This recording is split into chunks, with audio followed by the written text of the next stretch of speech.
Welcome back to the Verified Athletics Podcast. Excited to announce the release of the beta version of the College Selector. College Selector is something that we developed to connect high school athletes with the right colleges. So we asked high school athletes a series of questions, the same questions that I would ask from my 10 years of college football coaching experience. And then we mapped their answers against a database of information on schools and also some information that we have on the athlete about the level in which we think that they could play at, in order to connect them with the schools that we think that they should be reaching out to. So this is really exciting. The goal here is to eliminate the thousands of dollars that athletes pay for this type of advice and make the recruiting process, just like our mission says, more affordable, more accessible, more informative. So we're excited to release that. If you're a listener of the podcast and you want to have early access to the beta version of the College Selector, please send an email to support@verifiedathletics.com. Our guest today is Mark Rogers from MarkRogersTV. He works at ESPN. He also hosts his own podcast and college football talk show where he really digs into every college football team in the country. So I was really excited to have him on and talk to him about all the things that he's doing. So sit back, enjoy, and listen up. All right, Mark, thanks for coming on to the podcast. How's it going? Thank you so much, Nate. Been looking forward to doing this, and finally we've been able to connect our schedules. So I'm ready to talk some college football or whatever you're going to throw at me. Well, yeah, why don't you tell us about what's going on at Mark Rogers TV right now? We actually had you and anybody else tuned in about a week ago. It was a week ago Wednesday, would have seen our big 10,000 subscriber celebration. So we hit 10,000 subscribers last Wednesday night, so we're happy about that. Had kind of a mock celebration in a sense. We were truly celebrating, but the party hats, the balloons, and the little cake that I had made up with the Voice of College Football, 10,000 subscribers. But what's really exciting is that it took me, so I opened a YouTube account in January of 2010. Now, I didn't get really serious about producing videos until the summer of 2013. But I really just, my strategy was no strategy in a business or marketing sense. Just create as much college football content as possible, which if anybody checks out my site, I've got over 7,000 videos. So I'm cranking them out like 5 a day. And so the exciting thing is that it took me 5 years to get to 5,000 subscribers, and it took me about 8 to 9 months to get the next 5,000. So we're on a pretty good roll. Yeah, what do you think changed that caused you to take off in ways that you hadn't before? I think one is an actual strategy, which I certainly don't know the ins and outs of YouTube. It's some of that is a mystery and well beyond me. So I learn a little bit every day, but just learning from a number of people that I've picked up along the way and who know various sides of the online business. I grew up in traditional TV, so I was very new to social media and online work, and I've had to learn a lot. And again, it was just a change in focus and going from 100% content to 85 or 90% of my time going to content and just working the marketing and the analytics and the algorithms of social media and YouTube a little bit just to help me out and being a little bit better of a businessman, I guess. Yeah, that makes some sense. I think I probably suffer from that same thing. I'm so focused on my mission, which is just to, make the college recruiting process more accessible, more informative, and more affordable. That I sometimes I miss the fact that the more people I reach, the more able I am to do that, and I got to focus on that as well. Yeah, so you're finding this out as well, is that I never agreed with the philosophy that you should focus on your weaknesses to make them strengths or make them stronger. I'm a true believer in, depending on the organization, and certainly the larger the organization, the more you can focus on your strengths and let other people fill the gaps in your weaknesses. I'm a one-man band, so I need to focus on all of it, but still the main thrust of what you do and the reason you're doing it is because you have certain strengths. Don't steer away from those, but at the same time, you do need to take care of the full spectrum of whatever your mission is or vision. to get there. And there's some things that you're not comfortable with, maybe some things that you may not do so well that you need to go through step by step by step. And I'm addressing those and have been, as opposed to doing like kind of what it sounds like you've outlined, where, hey, this is what I love doing and this is what I'm good at, so this is what all I'm going to do. Yeah, and you're doing all of this. It's still like a moonlighting gig for you too, right? You're still full time at working ESPN, so Absolutely. so it's a good mix. That's got to be tough to get 7,000 videos out, not in the prime hours of your day. Yes, my prime hours, they switch all the time. So I don't know what your schedule's like these days, Nate. What do you personally look at each week in regards to how you spend your time from a professional standpoint? Yeah, geez. My time is crazy now. On top of Verified Athletics, and the podcast and all the things that we're doing to build the platform for high school athletes and college coaches. I still work also a full-time regular gig where I work in artificial intelligence systems for a company in Connecticut named Bridgewater. So that is another part of my full-time gig. And then on top of that, I have a 10-month-old daughter. And on top of that, I'm buying a house. And so it's just, they just keep on coming. I think I just try to squeeze every drop out of every minute and then sleep to recover and try to do that as fast as I can and get back at it every day.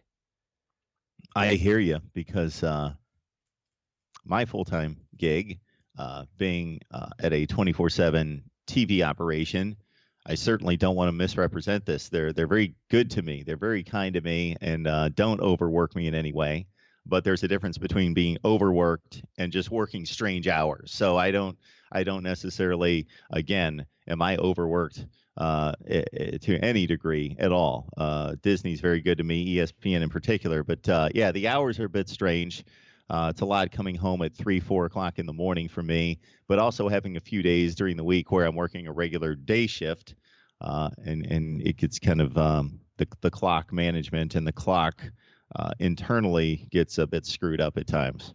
Yeah, I wonder if it's somewhat similar to coaching. I don't know. In coaching, I feel like the amount that you have to work to earn the same amount of money is usually a lot more than most other jobs because it's such a popular thing that people would want to do. And I wonder if being in like the sports broadcast, probably broadcasting just in general, but probably kicked up a notch a little bit more even in the sports world. Is that like how you see it?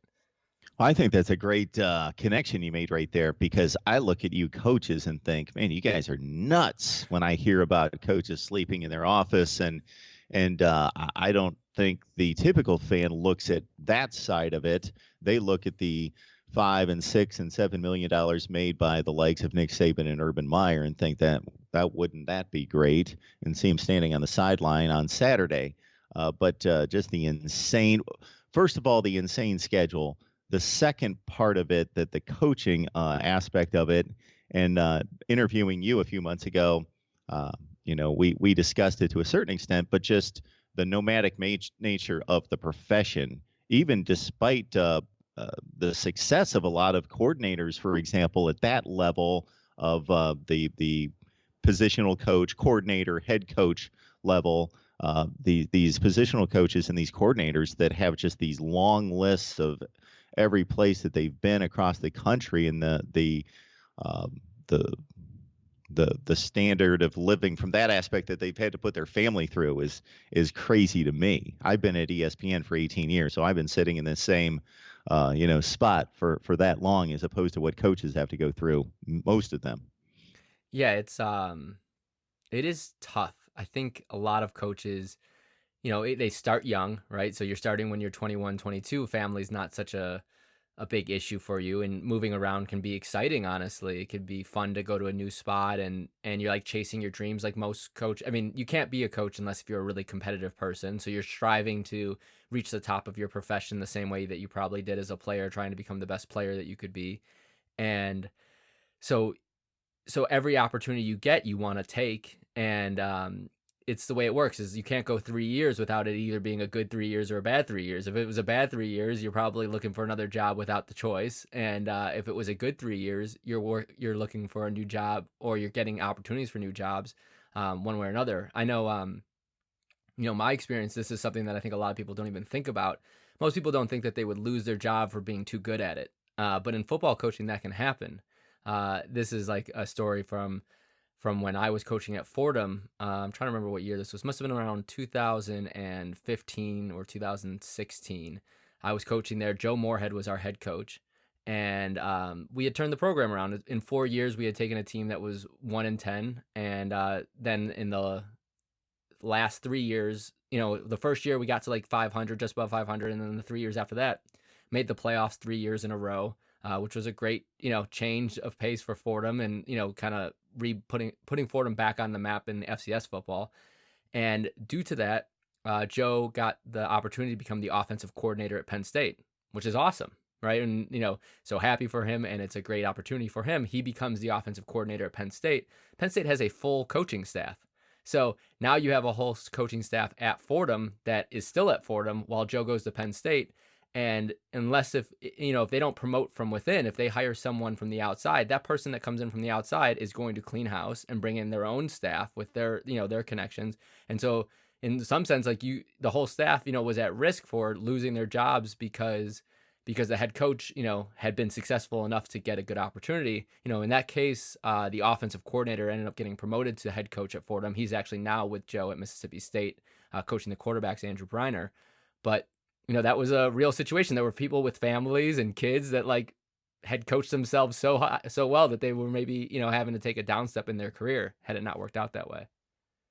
Yeah, Nate, that's going to be a situation that's very unique to sports. As you were starting to outline that, I was thinking about various professions, and I really can't make a connection there. Certainly not from what I've experienced or seen. It's not like that in television or media. I've seen now companies take over a particular media outlet, and I fortunately haven't been. I've been part of a more personal situation along the way, but to where, for example, when I was in the South covering the SEC at a particular TV station down there, and there were a couple times that some of my friends in the business would have a different company would take over their company and just clean house, just job performance not taken into consideration, just we're cleaning house, see ya. Right, but that usually doesn't follow when you guys turn the company around and made it great, right? That's not usually what it follows. Yeah, so that's where the disconnect is, but that coaching thing is just a different animal. Yeah, and then there's other weird things about it too. I mean, I kind of ended up bouncing out of it by accident. I got hired to be the head coach of a professional football team in Australia. They were starting something similar like the AAF, which obviously is now folded.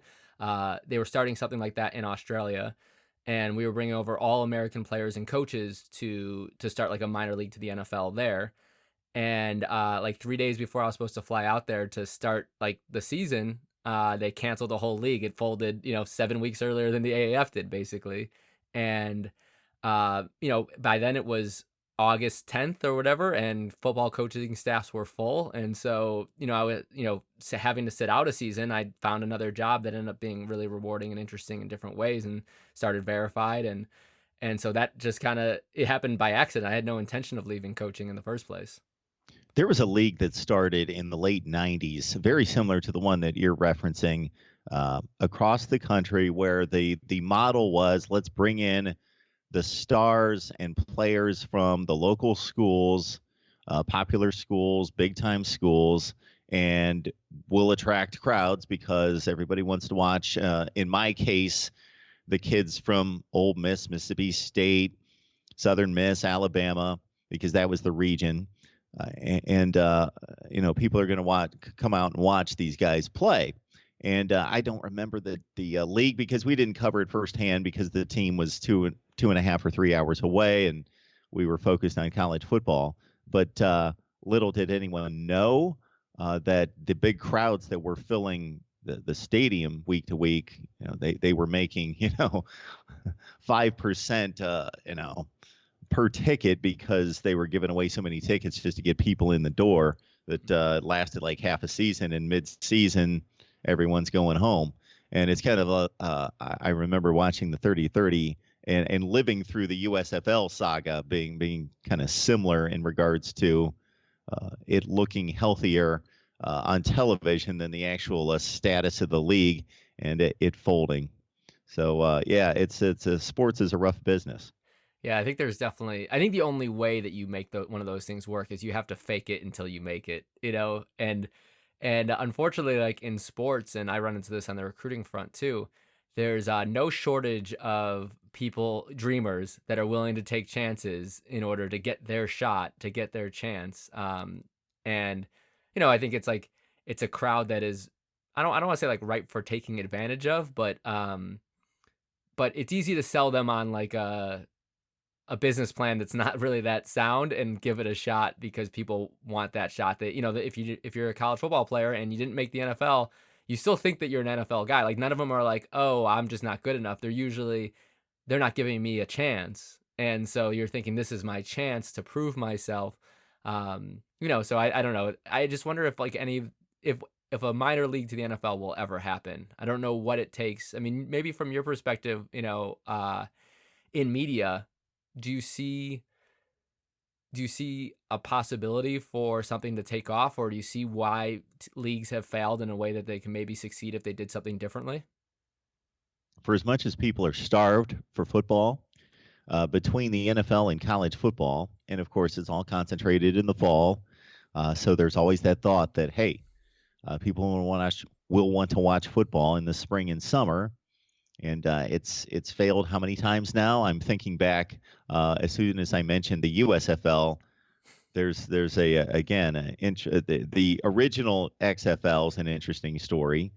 The World Football League was kind of the first incarnation of all this back in the mid 70s, where they signed 5 to 10 NFL stars, and those were the headliners. Every team had one guy, and then the quality of play was decidedly less than that. But everybody signed the Larry Zonko, Paul Warfield guy, and the closing story to that saga is an interesting one where they played one season, maybe 2 seasons. It was the second season. It was the championship game. They had this huge trophy and presentation of the world championship or their league championship. And meanwhile, they're handing some enormous check, both in size and in value, to the winners, but it didn't cash.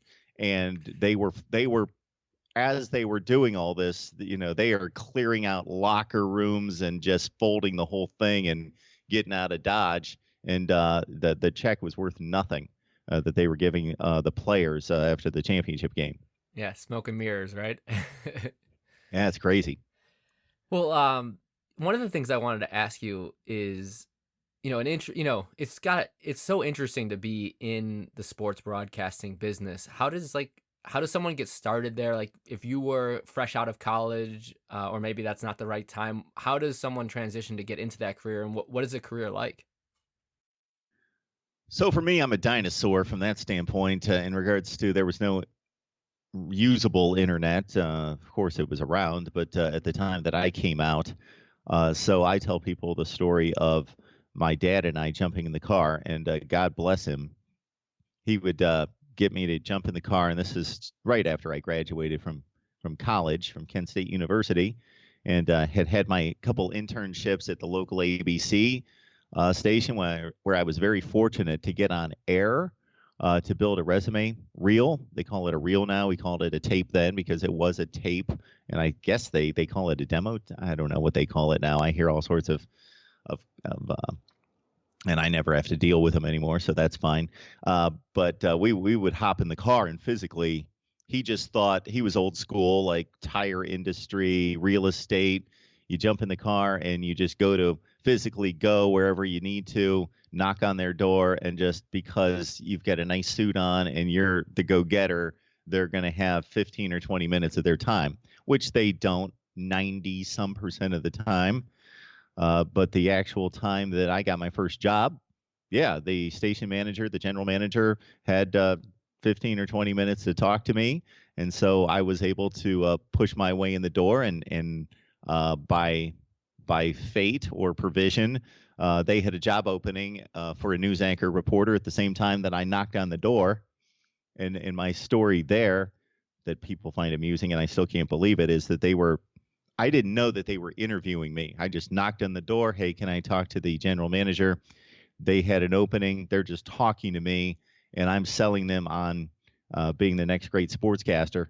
And they had a news opening. So they asked me about news and my thoughts about news. And I told them flat out I despised news. And then I was asking them 3 or 4 months later, after they hired me, why in the world did you hire me for a news job when I flat out looked you in the eye and told you that I despised it? Now, of course, their next phrase was, we have a news opening, and I needed a job. So I was backpedaling, trying to figure out how I could get out of that statement.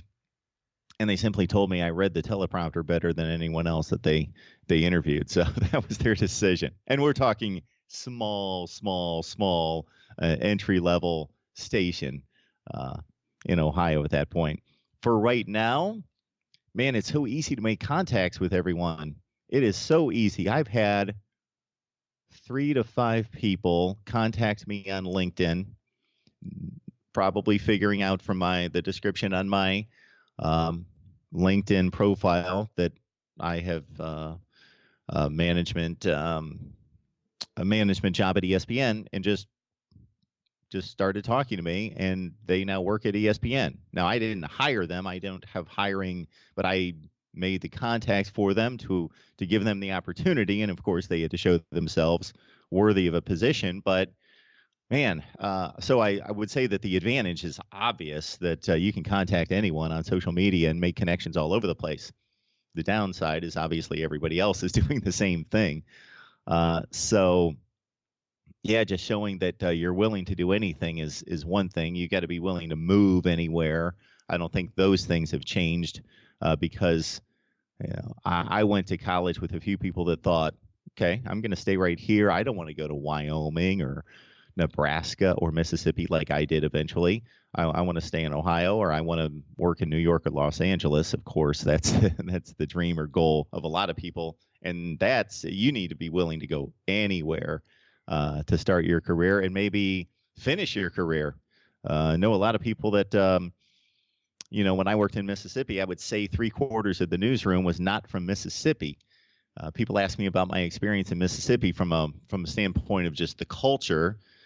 And sure, I experienced a ton of it. I'm out at football stadiums and basketball arenas, high schools on Friday night, which was so much fun covering high school football. But I was insulated to a certain extent because I wasn't working with all Mississippians. I was working with about 1/4 of them. And also there was an Air Force base that was the major employer in the town. So most of my friends outside of the business were Air Force pilots from wherever in the country. So, wow, I think your question originally, Nate, had to do with getting a job and breaking into the business. And I just think that you have to be willing to do anything, and you have to be comfortable contacting anyone at any time and taking a job that you don't necessarily think is going to be your path, but just breaking into the business. Yeah, I mean, there's a couple things I want to react to there. The first one is, I think people underestimate how much people in the world would be willing to lend them some time and even be like I don't want to say a mentor, but like a 15-minute mentor, someone that would be willing to get on the phone with you that you don't even know. Absolutely. Because they're just most people are good people. And I bet if you ask 3 or 4 of them, someone's going to jump on the phone, and that could be a connection or it could just be great advice. So I think not enough people do that or ask for that. And then the second thing I was going to react to was, you talked about being on a staff of people that really aren't from the place that you're at. And that happens in coaching a lot, where you have coaches from all over that are joining a staff. And I remember, I'm guessing you know who PJ Fleck is. He's the head coach at Minnesota. Yes, absolutely. So PJ and I worked together at Rutgers University. He was a wide receivers coach. And I remember he on occasion would flash a Southern accent. And that was really odd because I'm from Chicago. He's from Chicago. And he had never coached anywhere in the South. He went to school at, where did he go to school? I can't remember. But I know he coached at Ohio State, and he had coached at Northern Illinois. And I was like, I'm trying to put the pieces together. They don't make any sense. And then I think he went to a MAC school, didn't I he? think he might have gone to Western Michigan actually, which is where he was coaching. But now I'm like wondering if Yeah. I'm mixing that up or I'm confusing it. So I don't want Hey, to. by the way, I was born in Chicago as well. Oh, there you go. Well, anyway, so getting to the story about why he had a Southern accent, when he was at Northern Illinois, he was on a coaching staff. I think maybe Jerry Kill's staff, and the whole staff there were from the South. And you spend so much time with just like the other coaches in a room watching film that he might as well have been living in the South because of all the Southern accents that were around, and he had picked it up a little bit. Anyway, so those things can happen in coaching too, I think. My kids grew up with Southern accents, Oh, because they were. which was very strange. They were with my wife and myself at the time. Most of the time, it was just strange that they had Southern accents. It was funny. I didn't want it to stay that way, but it was funny for the time being, and it left very quickly. So, Nate, you got to fill us in on PJ Fleck, because I won't call it a criticism, but potential criticism and curiosity about PJ Fleck from a lot of people is this guy really plugged in like that all the time? Is that an act? Or is this guy just a ball of fire, salesman? And when I say salesman, that's probably taking it a critical way, but just a people person. Hey, the glass is always full, and I'm just attacking life, and come along for the ride with me, kind of thing. Yeah, that's a good question. I don't think it's interesting. Like the question, I think there's two different questions. One is like, is it an act? And at some level, like I'm not sure. But there's the other question, which is that what he's like when the TV cameras aren't on? And the answer to that question is definitely yes. He has so much energy. He is like the most energy probably of any coach or maybe even person I've ever been around. He's always very positive. He is a hard worker. He's personable, and I don't think it didn't surprise me for 1 second that he became a head coach and then a successful one from my time working with him. But it is so weird to be around someone like that, because like what you're seeing on TV, you feel like you never are around someone like that in person, and so you think it must be like a show for the TV, but it is how he is. Now I don't know how much of it is like when he gets home and he's by himself, if he's just like takes off the masks that he puts on all day. So like I don't know him to so well to say that, but I think that's just how he is. And let's understand that, at least from my perspective, there's a little bit of that in all of us. And just to be a professional, you have to do that. Not kind of walk into work and let everyone know about your problems, and that you're not feeling the best about your relationships or your finances or whatever is going on at that point. You gotta kind of put on a happy face to a certain extent, and just operate as a human being out there with people that don't want to hear it. So that's certainly legit to a certain extent. Yeah, there's a balance to strike though. I think that if you always try to act like you have your shit together or your stuff together, Yeah, even when you don't, I think you close yourself off from potential learning opportunities. Um, and so when you have that mentality, you probably don't let people in a way that could be really helpful to you. Now at the same time, like no one wants to be around the person that is like, woe is me, all the time either. So I think there's a balance to strike there in order to get the most out of, friendship and life and your career all at once. no doubt. Um well, that's all really cool and interesting. I know one of the things I wanted to talk to you about too is the college football playoff. And I guess first, like from a media or fan perspective, what do you think? What would you want? What would you want teams or the college football playoff to look like? And why do you think it should look that way? So when I mentioned professional sports in the NFL, a number of people tune me out instantly, who are college football fans who hate the NFL for other reasons.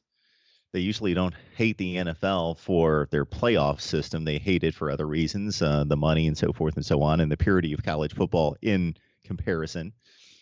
But if you hear me out on an objective system is what I'm looking for.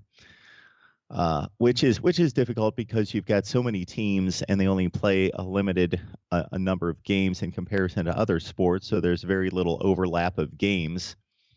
So at the point, Nate, when we were relying on the BCS to tell us who the two best teams were, my argument against the BCS, among many, because I thought it was a very flawed system, was I used to, and I use the same thought process now. I ask people who call me in and point back to the BCS, and many people, I'm surprised, defend the BCS.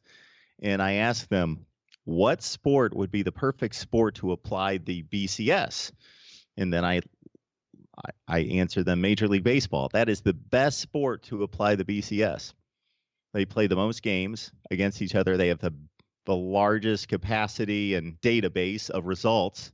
That's the sport. Now, of course, I don't think it should be applied to anything. Go play your playoff. That's the way it should be determined on the field. But that's the sport that should be applying the BCS, if anything, not the sport where there's just a fraction of teams that play a fraction of overlap in schedule, and we're trying to make all these comparisons between these teams.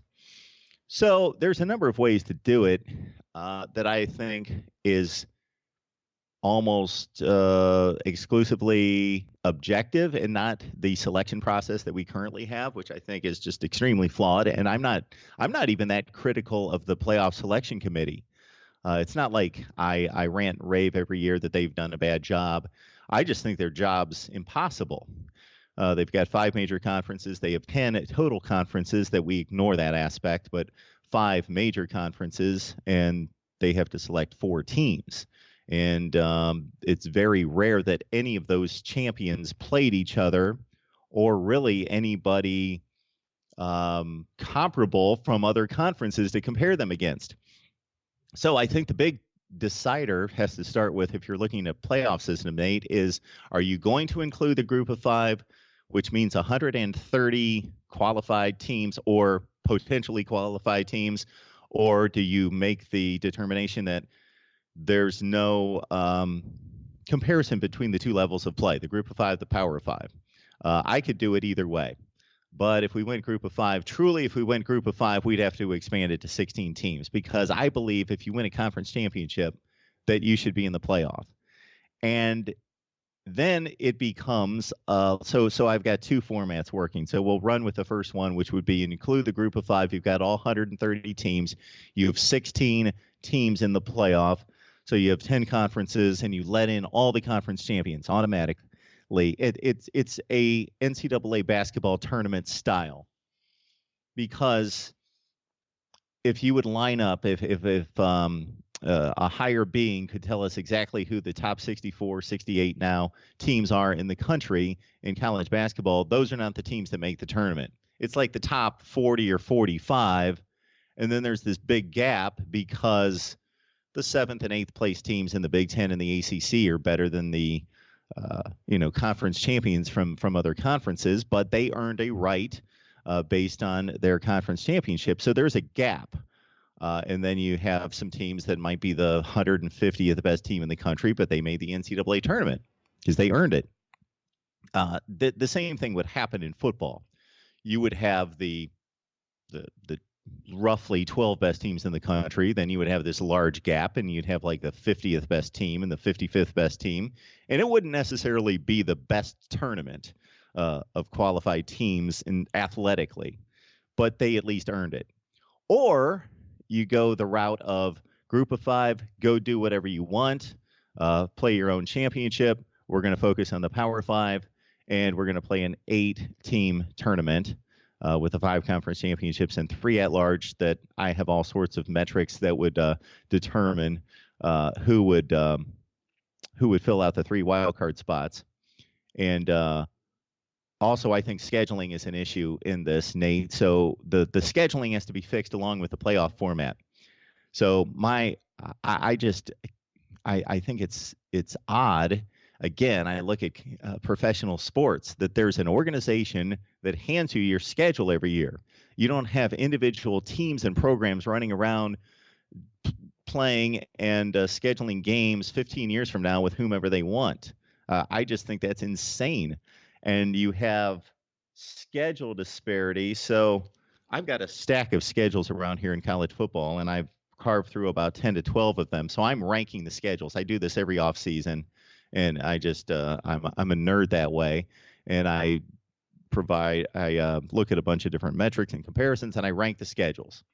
And just the comparison of schedules is a joke. Now you can't do anything about the conference schedules and how good the conference is itself, but the out of conference scheduling disparity is just crazy in college football. I would make it all equitable. Everyone would play, and depending on your format of conference schedules, non-conference schedules that had a 500 aggregate record from the year before. Everyone would play an equitable schedule, and that would at least give us a level playing field to rate and evaluate these teams. Would you get rid of the FBS versus FCS games? I know that. So in the virtual world, the theoretical, so we have to kind of separate those things, because sometimes we have conversations and arguments and debates on my channel, and some of it is not going to happen. It's not real world, restructuring the entire college football map and different conferences. I've done that, but that's not going to happen. And a lot of these schools play very quality football in the FCS, very high levels of football, and they are somewhat dependent on those games against the Power 5 schools. So from a money standpoint, that's needed, from what I understand and from what I've read. If it wasn't, I think it should all be closed. It should be within, everybody should be playing the same type schedule. But I don't see an issue with some schools playing out of 4 non-conference games and FCS and other schools playing a lower group of 5. There's certainly an overlap there. So I wouldn't have an issue with that, because of the practicality of the FCS programs needing that. Yeah, I also think there's something about like the players' perspective, like for FCS players, that's like an all-star game in a way. That's like a big deal game. And I think it'd be a bummer to deprive those players of that opportunity, to get their shot. And when they win, it's really exciting. Maybe from a fan's perspective, less so. I've coached in 2 games as an FCS coach against FBS teams where we've won, against Temple and against Army, in ways that were like incredibly exciting, incredibly fun, last second, victories. And I don't know, at least from the inside perspective, I wonder how many people are actually watching those games, but the highlights certainly make it on ESPN when that happens. And it happens all the time. So I think that there's something fun about it that I wouldn't want to lose. Yeah, there's certainly an overlap in quality of play between the Power 5 and the Group of 5, then the Group of 5 and FCS. And then, like you say, even there are FCS schools that are, I don't think week to week could compete, but I certainly would not discount, and it's happened. We see FCS schools beating Power 5 teams. Yeah, maybe one FCS program could compete. North Dakota State. Maybe that's the one. Yeah. That's as soon as I started to go down that route, I was like, Mark, you need to stop that statement right now, because that school can get the job done. Yeah, and then what would you do with, let's say you had a 16-team playoff, what would you do with everyone else? You get rid of the bowl games altogether, or would you allow like other teams that are over 500 to play in a bowl game? I love the bowl games. I'm a bowl nerd. I love the bowl games. I try to watch every game. I do certainly have ones I prefer, but I would keep the bowl games, and I think it would further diminish the bowls, but they've been diminished now, and the fans, this playoff system is just hyper, has the hyper attention of the college football world, and I get it. It's for the championship. But I love the bowl games, and I think they should continue. Are there too many bowl games? I go back and forth on that, because as long as there's a college football game on in December into January, I'm going to watch it unless I have other obligations. But I understand the ridiculousness of 2 5-7 or 6-6 teams playing in a bowl game. Yeah, I understand the ridiculousness of it, but at the same time, it's great for the players. It's great for the coaches. It's great for the fans. It's just another game to watch. I don't understand who's getting hurt by it, I guess, at the end of the day. Yeah, yeah, nobody's getting hurt. And from a television, I'll take it back to my role. I see TV ratings. They're delivered to me each and every day. When I say, I don't want to misrepresent that like somebody's bringing them to my desk. They're mailed to hundreds of us, but emailed to us each and every day from the day before. And people make fun of these bowl games because they've got crazy names, and the records of the teams don't necessarily justify making postseason play, but people watch them. You can take the highest rated college basketball games of the year, and there's a few that stand out. But if you go down the list to about game number 6, 7 on the college football ratings, no. People are watching the Poinsettia Bowl and the great Idaho Potato Bowl far more than they're watching college basketball games. Yeah. So people watch them. Yeah, and I don't think the playoffs introduction is really hurting the bowl games. Like the Rose Bowl, whether it's part of the playoff or not, is still a big deal, and the Poinsettia Bowl is still not that big of a deal whether there is a playoff or not. I feel like they haven't really been diminished. I will say, Nate, that this past season, Ohio State missing in the playoff and going to the Rose Bowl, I'm an Ohio State fan, so that comes out from time to time. It's not a deep, dark secret, but at the same time, I don't advertise that because I try to take a neutral approach to my show. But I don't know many Ohio State fans that weren't disappointed and viewed the Rose Bowl much differently this time and now than they would have 20 years ago, just because of the playoff, and that being the destination and the goal for a program like that. I'll give you that. That makes sense. And then just from my perspective, I think the playoffs are great. I think that it's the best outcome to get you a fair shot for the best teams.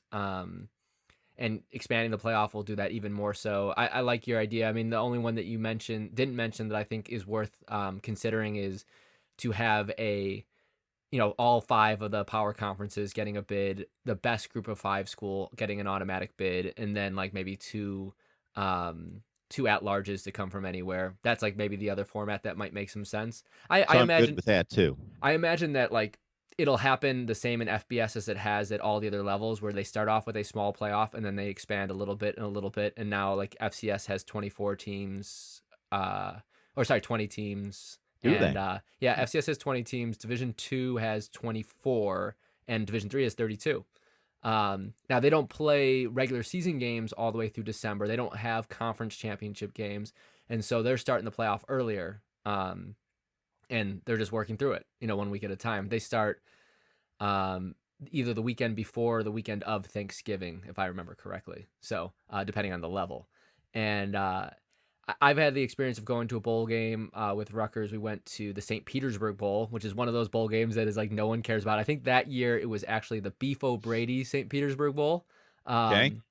But I care, Nate. I'm the guy watching that game. And again, the TV ratings are better than you would think that they would be. But yeah, the other, and sorry to cut you off, but I think the other look that those type of bowl games give the viewer, that automatically they make the connection, this isn't important and people don't care about that, is because for those games, there's like 12,000 people in the stands in a 50,000 seat stadium, so they assume nobody cares. Well, nobody's traveling. There's a difference. People are watching on TV. Nobody's traveling. It's like the first round of the NCAA basketball tournament. Half those arenas are 75% empty.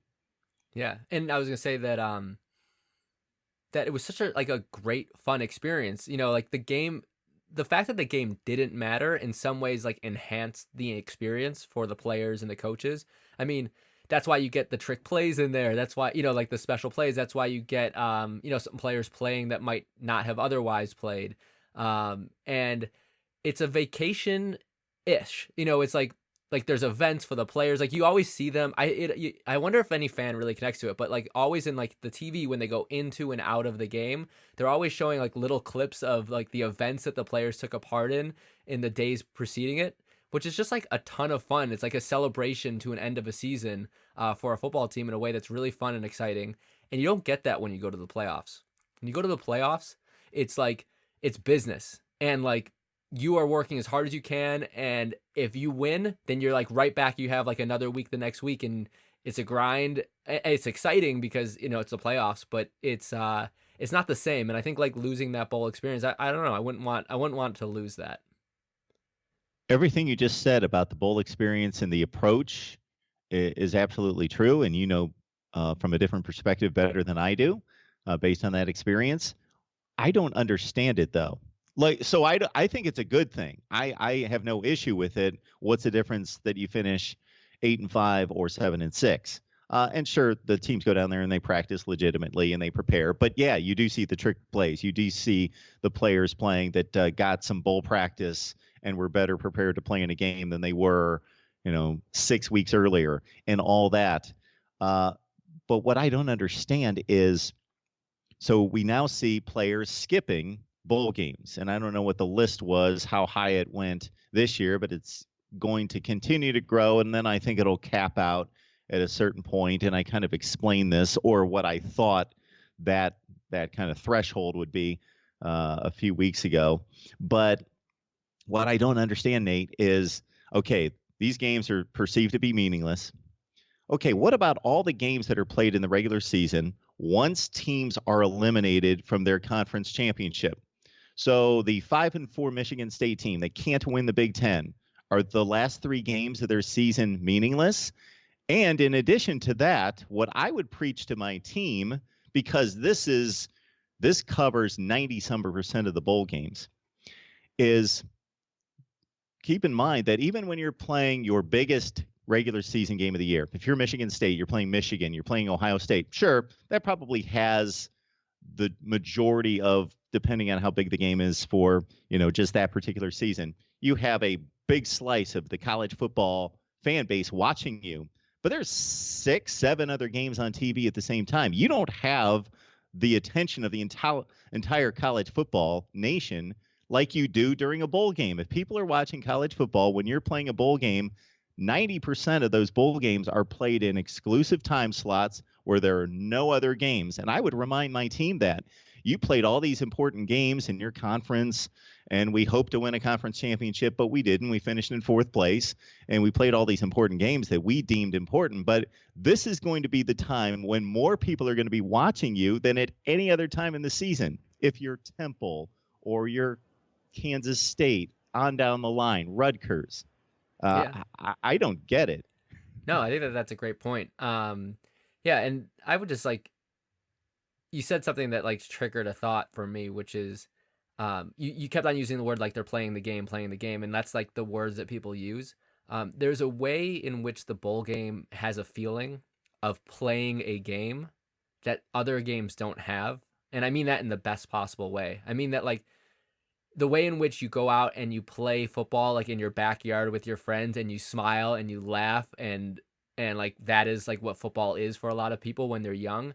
I think that the bowl game has a feeling of that in a way that other games don't. And you're right. It's like the games at the 5-4 Michigan State games at the end of the year are really like the same thing, but for some reason they don't carry that energy, that vibe. Maybe because it's like it's a vacation, or I don't know what it is, but I wonder how TV can do a better job of maybe like getting that feeling out there, because I don't know, when I watch the games I don't feel that in the same way that I do when I'm there live and in person. So I don't know, just a thought. Yeah, I love the bowl games. I love the crazy names to the bowl games, and there are new ones that pop up every year, and then there are ones that are discarded that until somebody reminds me or I'm looking something up that oh yeah, remember the Beef O'Brady's Bowl. And then some of the names I find it funny. They don't make sense. Like Buffalo Wild Wings sponsored the Citrus Bowl for a long time, so it was the Buffalo Wild Wings Citrus Bowl. Okay, well, Citrus Bowl, Buffalo Wild Wings. I don't make the connection there, and there's a whole lot of other sponsorships that and these just, when you tie it all together, sometimes the names are just. I'm trying to think of the. I think it is the Poinsettia Bowl, but they had some crazy length, sponsorship attached to that. And of course the networks are obligated to read that out every time and not refer to it as the Orange Bowl, but it's always the Capital One Orange Bowl.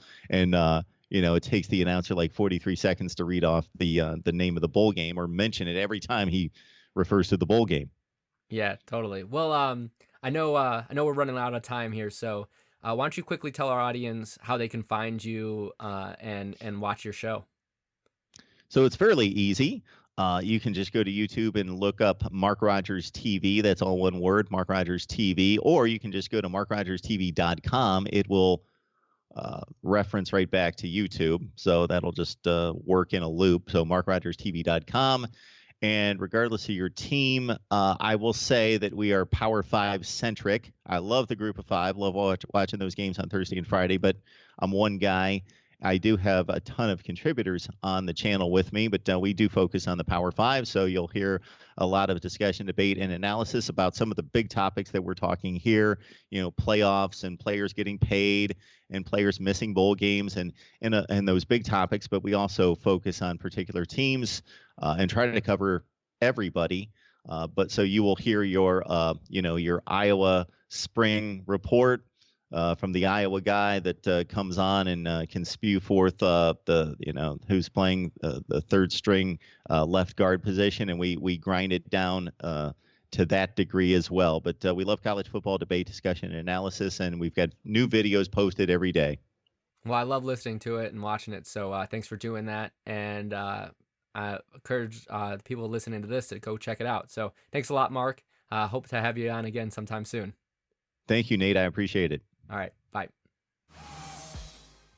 Thanks again for listening. Mark was really great. You should definitely check him out at MarkRogersTV.com.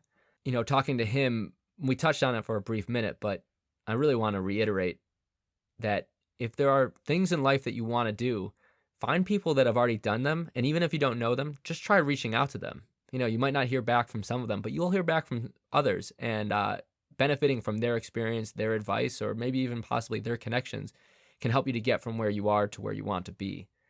So take that for what it's worth. Keep tuning in and go and check out the College Selector if you guys are interested. All right, until next time. Bye.